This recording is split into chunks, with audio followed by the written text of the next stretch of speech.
In today's video, I'm going to teach you how to add macros in Confluence. Macros are small, powerful building blocks that enhance your pages. Think tables of contents, status lozenges, expandable sections, or even dynamic content pulled from other tools. They help you present information clearly without cluttering your page. First, head to your Confluence space and open the page you want to work on. Switch into edit mode so you can insert and configure content. Place your cursor exactly where you want the macro to appear. This saves time later if you're structuring a long page. One of the fastest ways to add a macro is with the slash command. While editing, type a/, then immediately start typing the macro's name. Confluence will suggest matching macros as you type. Use the arrow keys if needed, then press enter to insert it. This is great for commonly used options like table of contents, status, expand, or other favorites. If you prefer browsing, use the toolbar, click the plus icon, choose view more, and search for the macro you want. This opens the macro browser, which gives you a complete list of available macros, helpful descriptions, and often a preview.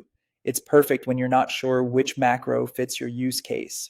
You can also review and set key parameters here, like headings depth for a table of contents or display options for embedded content before placing it on the page. There's also a quick typing option with braces.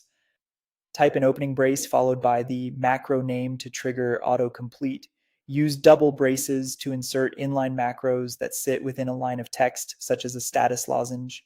Inline macros are ideal when you want to add a small, styled element without breaking your paragraph flow. After you insert a macro, you'll see a placeholder on the page. Double-click that placeholder to open the configuration dialog.